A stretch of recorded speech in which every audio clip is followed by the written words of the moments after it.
Hi guys, good morning. అందరికీ ఉగాది శుభాకాంక్షలు. So, for example నేను ఒక కంపెనీలో పనిచేస్తున్నాను. అన్‌ఫార్చునేట్‌లీ ఆ కంపెనీ అయితే క్లోజ్ అయిపోయింది. బడ్జెట్ లేకో లేకపోతే వేరియస్ రీజన్స్ వల్ల అయితే ఆ కంపెనీ క్లోజ్ అయిపోయింది. సో, ఇప్పుడు నేను బయటకి వెళ్లి వేరే కంపెనీస్‌లో ఆపర్చునిటీస్ అయితే చూసుకోవాలి. సో, ఈ టైంలో చాలామంది ఫేస్ చేసే ఇష్యూ ఏమంటే మీరు ఇదివరకు ఎంప్లాయర్స్ ఎవరైతే ఇటువంటి రీజన్స్ తోటి ఎవరైతే అప్రోచ్ అవుతారో వాళ్ళు చెప్పే రీజన్ ఎలా ఉంటుందంటే, మీరు ఇదివరకు పనిచేసిన కంపెనీ అయితే మాకైతే ఎక్కడా కనబడట్లేదు. అది ఉందని చెప్పి ఎగ్జిస్టింగ్‌లో ఉందని చెప్పి ప్రూఫ్స్ అయితే మాకు తెలియడం లేదు. సో, మీరైతే కొన్ని ప్రూఫ్స్ అయితే సబ్మిట్ చేయాల్సి ఉంటుంది. లేకపోతే మీ యొక్క బీజీవీని అయితే మేము ఫెయిల్ చేస్తాం. మీరు ఒకవేళ సెలెక్ట్ అయినా సరే అని చెప్పి కొంతమంది చెప్తూ ఉంటారనమాట. సో, ఇటువంటి సిట్యుయేషన్స్‌లో ఉన్నప్పుడు మన దగ్గర ఏ డాక్యుమెంట్స్‌ని మనమైతే రెడీగా పెట్టుకోవాలి. ఇదనే కాదు. మనం ఒక కంపెనీ నుంచి వేరే కంపెనీకి షిఫ్ట్ అవుతున్నాం అన్నప్పుడు ఏమంటే ఒక 8 డాక్యుమెంట్స్ అయితే ఈరోజు చెప్తాననమాట మీకు. సో, ఈ 8 డాక్యుమెంట్స్ కూడా మీ దగ్గర ఉండేలా చూసుకోండనమాట. సో, మీకు ఏ కేస్‌లో అయినా సరే ఇవైతే ఖచ్చితంగా యూజ్ అవుతాయి. ఎప్పుడు కూడా గుర్తుపెట్టుకోండి. సో, మనం ఇంకా డిలే చేయకుండా వీడియోలోకైతే వెళ్ళిపోతామనమాట. సో, ఫస్ట్ థింగ్ వచ్చేసి మీ యొక్క ఆఫర్ లెటర్. మనందరికీ తెలిసిందే. మనం ఇంటర్వ్యూస్ అని అటెండ్ అవుతాం. అటెండ్ అయిన తర్వాత ఒక టర్మ్స్‌కొచ్చిన తర్వాత మనకైతే ఆఫర్ లెటర్ అనేది కంపెనీ రిలీజ్ చేస్తుంది. సో, ఈ ఆఫర్ లెటర్‌లో ప్రతీదీ మెన్షన్ చేసి ఉంటాయన్నమాట. మీకిచ్చేటటువంటి రోల్ గాని, లేకపోతే మీకిచ్చేటటువంటి ప్యాకేజ్ గాని, లేకపోతే మీకిచ్చేటటువంటి బెనిఫిట్స్ గాని, లేకపోతే కంపెనీ యొక్క లొకేషన్ ఇవన్నీ కూడా వాటి యొక్క రిజిస్ట్రేషన్ నంబర్ ఇవన్నీ కూడా ఆఫర్ లెటర్ మీదైతే అన్నీ ప్రింట్ అయి ఉంటాయన్నమాట. సో, మీరు చెక్ చేసుకోండి. మీకు ఫస్ట్ ఆఫర్ లెటర్ వచ్చినా సరే ఈ డీటెయిల్స్ అన్ని చెక్ చేసుకోండన్నమాట. ఒకవేళ ఫ్యూచర్‌లో మీకు కనుక ఆ కంపెనీకి సంబంధించి ఏ డీటెయిల్స్ లేవు. అసలు ఆ కంపెనీ ఉందా? లేదా? అని చెక్ చేసుకుంటే అట్‌లీస్ట్ ఆఫర్ లెటర్‌లో కంపెనీ యొక్క రిజిస్ట్రేషన్ నంబర్ అయితే ఖచ్చితంగా ఉంటుంది. సో, అది గనక ఇండియన్ గవర్నమెంట్ దగ్గర రిజిస్టర్డ్ కంపెనీ అయితే ఖచ్చితంగా రిజిస్ట్రేషన్ నంబర్ అనేది ఉంటుందన్నమాట. సో, ఆఫర్ లెటర్ అనేది ఖచ్చితంగా మీ దగ్గర పెట్టుకోండి. సో, ఇవన్నీ మెయిల్స్‌లో అలానే ఉంటాయి కాబట్టి ఇవి ఎక్కడికి పోవు. సో, ఆఫర్ లెటర్ అనేది మస్ట్ అండ్ షుడ్‌గా మన దగ్గర ఉండాలి. సో, సెకండ్‌దొచ్చేసి మీ యొక్క అపాయింట్‌మెంట్ లెటర్ లేకపోతే కాల్ లెటర్ అన్నమాట. సో, మోస్ట్ ఆఫ్ ద కేసెస్‌లో ఏమంటే ఫ్రెషర్స్‌కి ఎక్కువ వస్తూ ఉంటాయి. సో, వాళ్ళు ఆఫర్ లెటర్ అయితే ఫస్ట్ క్యాంపస్‌లో ఉండగా రిలీజ్ చేస్తారు. వాళ్ళు క్యాంపస్ గ్రాడ్యుయేషన్ కంప్లీట్ చేసిన తర్వాత పలానా టైంకి రండి అని చెప్పి కాల్ లెటర్ అయితే మళ్ళీ రిలీజ్ చేస్తారు. సో, ఈ కాల్ లెటర్‌లో కూడా మీకు ఇచ్చేటువంటి డెసిగ్నేషన్ ఏంటి? మీ క్యాంపస్ ఎక్కడి నుంచి మీరు వర్క్ చేయాలి? మీ టైమింగ్స్ ఎలా ఉంటాయి? ఏంటి ఎలా ఉంటాయి? సో, మీ వేరే బెనిఫిట్స్ ఇవన్నీ కూడా దాని మీద మెన్షన్ చేస్తారనమాట. సో, లొకేషన్ లేకపోతే టైమింగ్స్ ఇవన్నీ కూడా దాంట్లో ఉంటాయి. సో, ఈ యొక్క కాల్ లెటర్‌ని కూడా మీ దగ్గర పెట్టుకోండనమాట. సో, ఇది సెకండ్ థింగ్. అండ్ థర్డ్‌దొచ్చేసి పే స్లిప్స్. సో, చాలా చాలా ఇంపార్టెంట్ ఇది కూడా పే స్లిప్స్. సో, కంపెనీ మనకి ఎవ్రీ మంత్ ఎంత సాలరీ అని పే చేస్తుంది కదా! సో, దానికి రిలేటెడ్‌గా పే స్లిప్ అనేది మొత్తం బ్రేకప్ అంతా ఇచ్చి ఎవ్రీ మంత్ ఒక పే స్లిప్ అనేది జనరేట్ చేసి మనకైతే పంపుతూ ఉంటుందన్నమాట. So, most of the companies ఏమంటే ప్రీవియస్ 6 మంత్స్ యొక్క పే స్లిప్స్ అయితే పంపించమని అడుగుతారనమాట. సో, యాస్ ఆఫ్ నౌ చాలా మంది ఏం చేస్తున్నారంటే ఈ పే స్లిప్స్ కూడా ఫేక్ పెట్టడానికి అయితే ట్రై చేస్తున్నారనమాట. సో, అది మనం ఏం చేయలేం. బట్ నేనేం చెప్తున్నానంటే ఈ పే స్లిప్స్ కూడా మీ దగ్గర పెట్టుకోవాలి. At least last 6 months pay slips కూడా మీరైతే మీ దగ్గర పెట్టుకోవడానికి అయితే ట్రై చేయండి. అండ్ ఫోర్త్ వన్ వచ్చేసి బ్యాంక్ స్టేట్మెంట్స్ అన్నమాట. సో, మోస్ట్ ఆఫ్ ద కేసెస్‌లో ఏదైనా సరే మనమైతే ఫేక్ చేయొచ్చేమో గానీ బ్యాంక్ స్టేట్మెంట్స్ కొద్దిగా ఫేక్ చేయడం చాలా కష్టం అన్నమాట. సో, కంపెనీ అనేది మీకు రెగ్యులర్‌గా మీకైతే సాలరీ పే చేస్తూ ఉంది.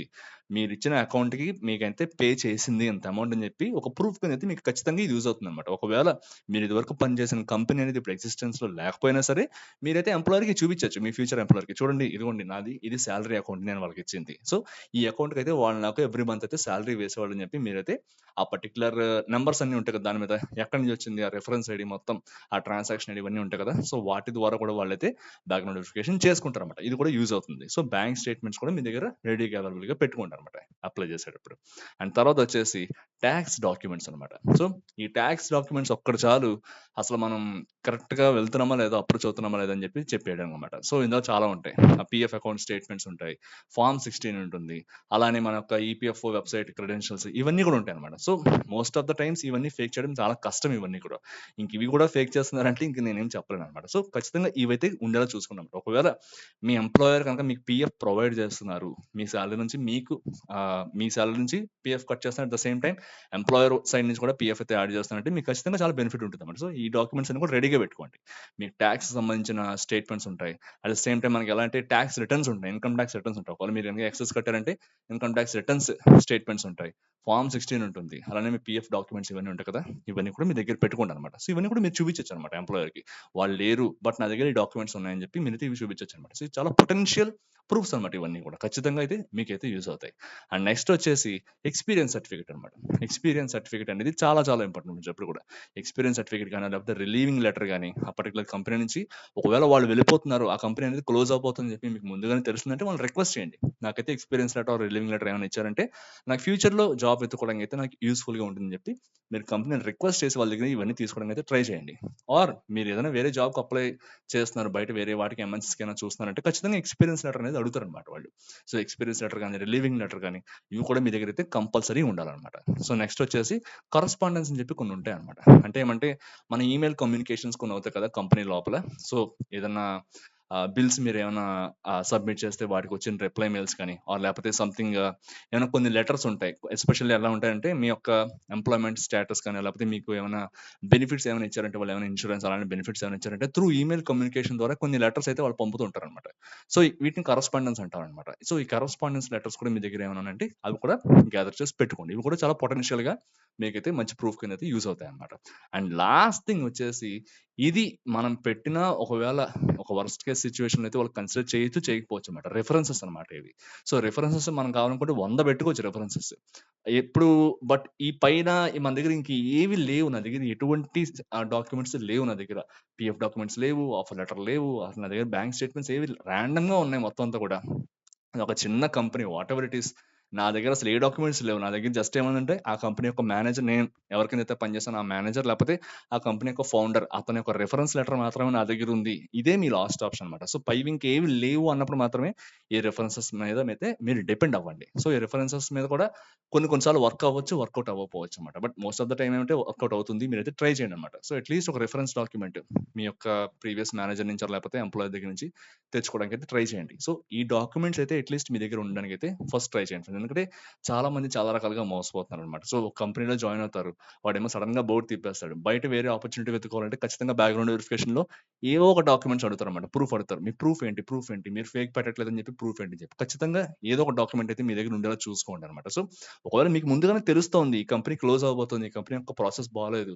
ఫ్యూచర్‌లో ఖచ్చితంగా ఏదో ప్రాబ్లమ్ వస్తుందని చెప్పి మీకు ముందుగానే అనుమానం వస్తుంటే దయచేసి అప్పుడే ఆ టైంలో నుంచి మీరైతే బయట ఆపర్చునిటీస్ అయితే వెతుక్కోవడానికి ట్రై చేయండి. అట్ ద సేమ్ టైమ్ ఈ డాక్యుమెంట్స్‌లో కొన్నైనా సరే మీ దగ్గర ఉండేలా మీరైతే ప్లాన్ చేసుకోండనమాట. సో, ఖచ్చితంగా ఇవైతే బ్యాక్‌గ్రౌండ్ వెరిఫికేషన్‌లో వాళ్ళు చూసే డాక్యుమెంట్స్ ఇవే అనమాట. So, most of the time వీటి నుంచే చెప్పేయొచ్చు. ఒక ఎంప్లాయీ ఫేక్ చేస్తున్నాడా? లేకపోతే నిజంగా జెన్యూన్‌గా ఒక కంపెనీలో పనిచేశాడా అని చెప్పి. సో, ఇవి కూడా కొంతమంది నాకు కామెంట్స్‌లో ఎట్లా పెట్టారంటే పీఎఫ్ కూడా ఆహ్, ఆహ్, మేమైతే ఫేక్ డాక్యుమెంట్స్ క్రియేట్ చేస్తామని చెప్తున్నారు. సో, వాళ్ళైతే నాకు ఎలా చేస్తారో నిజంగా తెలియట్లేదనమాట. సో, మీకింకేమైనా ఎక్స్‌ట్రా ఏమైనా తెలిసుంటే, లేకపోతే మీ ఎక్స్‌పీరియన్సెస్ ఎలా ఉన్నాయేమన్నా మీకేమైనా చెప్పాలనుందో, లేకపోతే మీ యొక్క ఎక్స్‌పీరియన్స్ ద్వారా వేరొకళ్ళు ఎవరైనా నేర్చుకుంటారంటే కింద కామెంట్ సెక్షన్‌లో మెన్షన్ చేయడానికి అయితే ట్రై చేయండి. సో, ఎవరైతే వస్తారో వాళ్ళైతే డెఫినిట్‌గా చూసి కొద్దిగా బెనిఫిట్ అవుతారనమాట. సో, ఇవి కాకుండా ఇంకా ఏమైనా మనం ప్రొవైడ్ చేయొచ్చు ప్రూఫ్స్ కిందంటే వాటిని కూడా కింద కామెంట్ సెక్షన్‌లో మెన్షన్ చేయండి. ఎందుకంటే నేను అన్నీ చెప్పకపోవచ్చు కదా! కొన్నైనా నేను మిస్ చేసుంటాను. సో, వాటినైతే కింద కామెంట్ సెక్షన్‌లో మెన్షన్ చేయడానికి అయితే ట్రై చేయండి. సో, మరో వీడియోలో మళ్ళీ కలుసుకుందాం. అంతవరకు take care. Bye. Thank you.